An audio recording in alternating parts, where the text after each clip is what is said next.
Welcome to MH maths channel. 8ஆம் வகுப்பு எடுத்துக்காட்டு 1.7 தான் பார்க்க போகிறோம். சரிங்களா? எண்கள் சாப்டரில் பயிற்சி 1.1க்கு முன்னாடி இருக்கக்கூடிய எடுத்துக்காட்டு 1.7. கொஷின் பாருங்கள். பின்வரும் விகிதமுறு எண்களை ஏறுவரிசை மற்றும் இறங்கு வரிசையில் எழுதுக. சரிங்களா? கொடுத்துருக்க 5 விகிதமுறு எண் கொடுத்துருக்குறாங்க.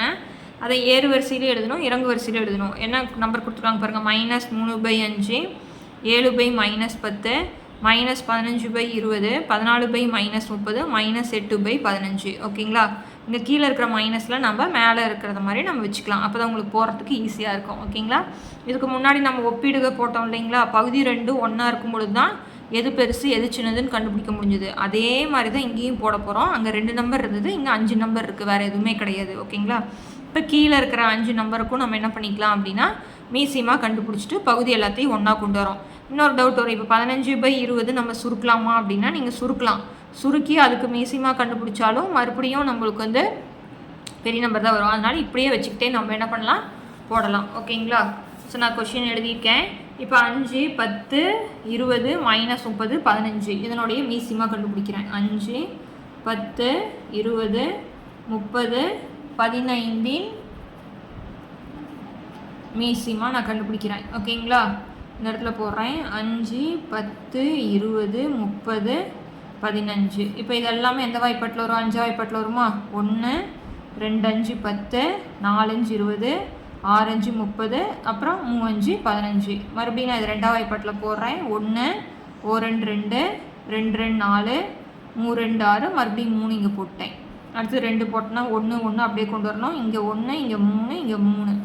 இப்போ நான் 3 எடுத்துனா 1, 1 எல்லாமே என்ன ஆயிடுச்சு? 1 ஆயிடுச்சு. கீழே 1 வர வரைக்கும் கொண்டு வரதான் நம்மளுக்கு மீசியமா. இப்போ இதை பெருகிக்கலாம். I2 10, 3 2 6, அப்படின்னா 60 வருங்களா? அப்படின்னா மீசியமா வந்து நம்மளுக்கு எவ்வளவு? 60.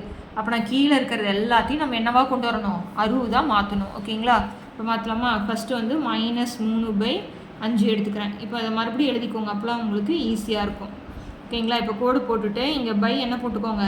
60. ஏன்னா நம்மளுக்கு 60ங்கிறது தெரியும். அப்போனா 5ஓட எதை பெருக்குன்னா 60. அப்படின்னா 5, 12, 60 போட்டுக்கலாங்களா? இப்போ மேலே இருக்கிறது பெருக்கலாமா? 3, 12, 36. இப்போ மைனஸ் இருக்கிறனால நான் மைனஸ் போட்டுக்கிட்டேன். அடுத்தது 7/10, -7/10. 10 கிட்ட மைனஸ் இருக்குது, நான் மேலே வச்சுக்கிறேன். இப்போ நான் -7/10 பெருக்கல் போட்டுட்டு என்ன வரணும்? எனக்கு 60 வரணும். அப்புறம் எதை பெருக்கலாம்? 6 பைத்தார் 60. 7 எத்தனை? 42. நான் மைனஸ் போட்டுக்கிறேன். ஓகேங்களா? அதுக்கு அடுத்தது -15/20, -15/20 போட்டுட்டேன். இங்கே எனக்கு என்ன வரணும்? 60 வரணும். அப்போ நான் 20ஓட எதை பெருக்கணும்? 3. 20 3 60. 15 3 45. இங்கே மைனஸ் போட்டுக்கிறேன். ஓகேங்களா? அடுத்தது மைனஸ் வந்து எங்கே இருக்குது? 30 கிட்ட இருக்குது. நான் மேலே கொண்டு போய்க்கிறேன். 30 போட்டுக்கிட்டேன். இப்போ அந்த நம்பரை அப்படியே எழுதிக்கிட்டு இங்கே ஒரு நம்பரை பெருக்கணும் இல்லைங்களா? அதை போட்டுட்டு பை என்ன போட்டுக்கோங்க? 60. ஏன்னா எனக்கு பகுதி எல்லாமே 60 தான் வரணும். இப்போ 30ஓட எதை பெருக்கிறேன்? 2 பெருக்குனா வந்துருமா? 32 60. 14 2 28. என்ன குறி போடணும்? மைனஸ். ஓகேங்களா? -8/15, -8/15 போட்டுவிட்டேன். இதனோட 15ஓட எதை பெருக்குனா நம்மளுக்கு 60 வரும்னு நம்ம பார்க்குறோம். இப்போ எதை பெருக்கிறேன்? 4. இப்போ -32 போட்டுட்டேன். ஓகேங்களா? இங்கே பாருங்கள், எல்லாமே மைனஸ் தான் இருக்குது. மைனஸ் வரும்போது உங்களுக்கு டவுட் வராமல் இருக்கிறதுக்கு எண் கோடு போட்டுக்கோங்க. இது ப்ளஸ்ஸு, இது -1, -2, -3 இப்படி இருக்கும் பொழுது -1ஐயும் -1ஐயும் கம்பேர் பண்ணால் எது பெருசு? -1 தான் பெருசு. அப்போனா இதில் சின்ன நம்பர் தான் பெருசு, பெரிய நம்பர் தான் சின்னது. ஓகேங்களா? அப்போனா இதை பார்த்துட்டு வரீங்க. ஓகேங்களா? அப்போனா ஃபஸ்ட்டு வந்து நம்ம ஏறு வரிசையில் எழுதுகிறோம். எதில் எழுதணும்? ஏறு வரிசையில் எழுதுகிறோம். அப்போனா எது ஃபஸ்ட்டு வரணும்? ஏறு வரிசைனா நம்மளுக்கு என்னது? சின்னதுலேருந்து நம்மளுக்கு பெருசு பாருங்கள். அப்போனா மைனஸில் இருந்தால் நம்மளுக்கு என்னது? பெருசு தான் நம்மளுக்கு சின்னது. ஓகேங்களா? அப்படின்னா இது சின்னது, இது பெருசு. அப்படின்னா இதில் பார்க்குறோம். அப்படின்னா இதில் ஃபஸ்ட்டு எது பெருசாக இருக்குது? 45. அப்படின்னா இதுதான் நம்மளுக்கு ஃபஸ்ட்டு. இது பென்சில் எழுதிக்கோங்க. ஓகேங்களா? அதுக்கு அடுத்தது 45க்கு அப்புறம் என்ன வரும்? 42. இது 2ஆவது எழுதணும். அதுக்கு அடுத்து என்னது? 36. இது 3ஆவது. இது 4ஆவது. இது 5ஆவது. ஓகேங்களா?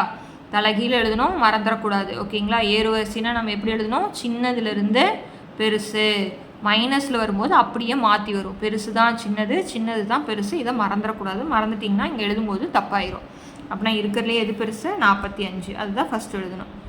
அப்படின்னா நம்ம இங்கே போட்டிருக்கிற ஆன்சர் எழுதணுமா அப்படின்னா அதை எழுதக்கூடாது. அதுக்குரிய இங்கே கொஷின் எழுதி போட்டிருக்கோம் பார்த்தீங்களா? அதுக்கு தான் நம்ம ஏறுவரிசை இறங்கு வரிசை கண்டுபிடிக்கணும். அப்படின்னா இதில் எது ஃபஸ்ட்டு?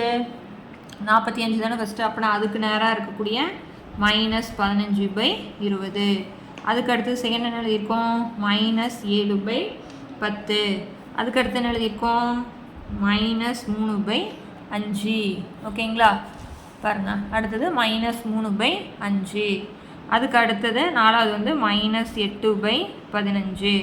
அஞ்சாவது -4/30. அவ்வளோதான். ஓகேங்களா? நல்லா பார்த்துக்கோங்க.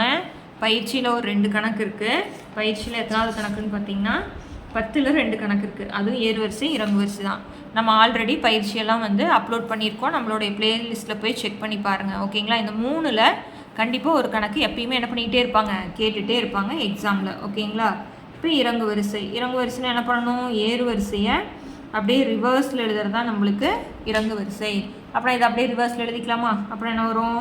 -14/30 -8/15. அப்படியே ரிவர்ஸில் எழுதுகிறோம். -3/5 -7/10 -15/20. ஓகேங்களா? அவ்வளோதான். ரொம்ப ரொம்ப ஈஸியான சம்மு தான். நெக்ஸ்ட் சம் பார்க்கலாம்.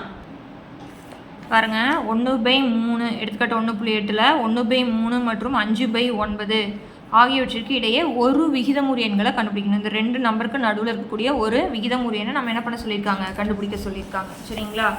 இதுக்கு நம்மளுக்கு ஒரு ஃபார்முலா இருக்குது. என்ன ஃபார்முலா அப்படின்னா 1/2 × a + b. அதாவது இதுதான் வந்து ஒரு விகிதமுறு எண். இது ரெண்டாவது, இது a, இது b. இதை ரெண்டையும் கூட்டி இதனுடைய சராசரி தான் நம்மளுக்கு வந்து என்னது? சராசரி கண்டுபிடிச்சின்னா நடுவில் இருக்கிறது கண்டுபிடிச்சிடலாம். ஓகேங்களா? இது நம்மளுக்கு ஃபார்முலா. உங்களுக்கு டைரெக்டாக உங்களுக்கு வந்து புக்கில் வந்து நம்மளுக்கு ஃபார்முலா கொடுக்க கிடையாது. ஆனால் இந்த ஃபார்முலா தெரிஞ்சுக்கோங்க, 9th நம்மளுக்கு வரக்கூடியது தான். ஓகேங்களா? இந்த 2 நம்பரும் 2 விகிதமுறை எண்ணையும் கூட்டி அதனுடைய சராசரி தான் நம்மளுக்கு என்னது? நடுவில் இருக்கிறது கிடைக்கும். ஓகேங்களா? இப்போ போடலாம். 1/2 பாருங்கள், 1/3 + 5/9. இப்போ நம்மளுக்கு ஒப்பிடுக அப்படின்ட்டாலே நம்ம என்ன பண்ணுவோம்? 2க்கும் பகுதி ஒன்றா இருக்கணும் இல்லையா? ஸோ பின்னத்தை பொறுத்த வரைக்கும் கூட்டலில் கழித்தலில் பகுதி வந்து எப்படி இருக்கணும்? ஒன்றா இருக்கணும். ஆனால் இங்கே 3 தான் இருக்குது. ஓகேங்களா? இங்கே 9. அப்படின்னா இது என்னவா மாற்றணும்? 9 மாற்றணும். அப்படின்னா மேலேயும் கீழே எதால் பெருக்கிக்கலாம்? 3ஆல் பெருக்கிக்கலாம். ஓகேங்களா? இந்த ஸ்டெப்பு போடணும்னா போட்டுக்கலாம். இது உங்களுக்கு புரியணுங்கிறதுக்காக போடுறேன். இல்லை அப்படின்னா இங்கேயே 3ன்னு போட்டுக்கோங்க பென்சிலில், தப்பு கிடையாது. அப்படின்னா 1 3 3 9 5/9. ஓகேங்களா?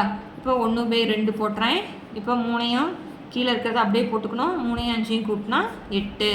4 2 2 4 2 8. இப்போ பெருக்கல் ஆயிடுச்சு. ப்ராக்கெட் வந்தாலே பெருக்கல் அடிச்சு போடலாம். அப்படின்னா 4/9. 1/3க்கும் 5/9க்கும் நடுவில் இருக்கக்கூடிய விகிதமுறு எண் வந்து 4/9. இன்னொரு மெத்தடில் எப்படி போடலான்னா, இந்த ஒப்பீடுகளை போட்டோம் இல்லைங்களா? பகுதி 2ஐயும் ஒன்றா கொண்டு வரணும்னு. அது மாதிரி இந்த பகுதியை வந்து 9ஆக கொண்டு வரணும்னு நம்மளுக்கு என்ன வரும்? இங்கே வந்து 3ஆல் பெருக்குவோம். அப்படின்னா 1 3 3 3 9. இப்போ 5/9. இப்போ 2 ஒன்றாயிடுச்சு. இப்போ இதுக்கு நடுவில் என்ன வரும்? 3க்கும் 5க்கும் நடுவில் 4. ஓகேங்களா? அது மாதிரி கண்டுபிடிச்சி போட்டாலும் கரெக்டு தான். இதை மட்டும் இந்த 3/9ன்னு கண்டுபிடிச்சிட்டு 2க்கும் நடுவில் இருக்கிற நம்பர் 4/9 அப்படி போட்டாலும் நம்மளுக்கு ஆன்சர் கரெக்டு. ஓகேங்களா? இப்போ எடுத்துக்காட்டு 1.9 போடலாம். கொஷின் பாருங்கள். -3/4 மற்றும் -2/5 ஆகியவற்றிற்கு இடையே குறைந்தது 2 விகிதமுறு எண்கள் நம்ம என்ன பண்ண சொல்லியிருக்காங்க? கண்டுபிடிக்க சொல்லியிருக்காங்க. சரிங்களா?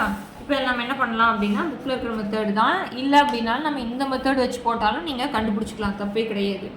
-3/4 மற்றும் -2/5. இப்போ 4 5 இருக்குது. 2க்கும் மீசிமா கண்டுபிடிச்சோம் அப்படின்னா 4 மற்றும் 5இன் மீசிமா நம்மளுக்கு தெரியும். 4 5 20 பெருக்கிக்கலாம். இப்போ 4 போட்டிங்கன்னா இப்போ 2ஆல் போடுறீங்க. இங்கே 2 5, இங்கே 2 போடுறீங்க. 1 5 5 போடுறா. 2 10 2 20. ஸோ அப்படின்னா இது எல்லாத்தையும் 20ஆக கொண்டு வரணும். அப்படின்னா -3/4 4 வந்து எதவா மாற்றுறேன்? நான் 20ஆக மாற்றணும். அப்படின்னா 4ஓட எதை பெருக்கணும்? 5ஐ பெருக்கிறேன். அப்படின்னா 3 5 15 மைனஸ் போட்டுக்கிட்டேன். அடுத்தது 2/5 2/5 பெருக்கல் இங்கே போட்டுட்டு இது என்னவா மாற்ற போகிறேன், நான் 20 மாற்ற போகிறேன். அப்படின்னா இதை எதால் பெருக்கணும், 4ஆல். அப்போ நான் -4 2 8. ஓகேங்களா? அப்போ நான் இது ரெண்டுக்கும் நடுவில் இருக்கக்கூடிய விகிதமுறு எண்களை கண்டுபிடிச்சா போதும். இப்போ எண்கோட்டில் இருக்கிற மாதிரி எழுதிக்கிட்டோம் அப்படின்னா -15/20 -8/20 எண்கோட்டில் இப்படி தானே வரும். அப்போ நான் இதுக்கு இருக்கக்கூடிய நடுவில் இருக்கிறது பார்த்திங்கன்னா என்னென்ன வரும், -14/20 -13/20 -12/20 -11/20 -10/20 -9/20. இது ரெண்டுக்கும் நடுவில் இத்தனை எண்கள் இருக்குது. ஆனால் அவங்க கேட்டிருக்கிறது 2 தான். ஓகேங்களா? 2 நம்பருக்கு நடுவில் எண்ணற்ற விகிதமுறு எண்கள் இருக்குது. நார்மலாக நீங்கள் 2/1 3/1 2க்கும் 3க்கும் நடுவில் நம்பரே இல்லையே அப்படின்னா 2.1 2.2 2.11 அது மாதிரி நம்பர்ஸ் வந்து நிறைய இருக்குது 2 நம்பருக்கு நடுவில். ஓகேங்களா? அதுதான் இது. நீங்கள் இதில் ஏதாச்சும் ஒரு 2 ஆன்சர் நீங்கள் ஃபஸ்ட்டு இருக்கிறதும் கடைசி இருக்கிறது எழுதலாம். எந்த ஆன்சர் வேணாலும் எழுதிக்கலாம். ஓகேங்களா? இதுதான் மெத்தடு.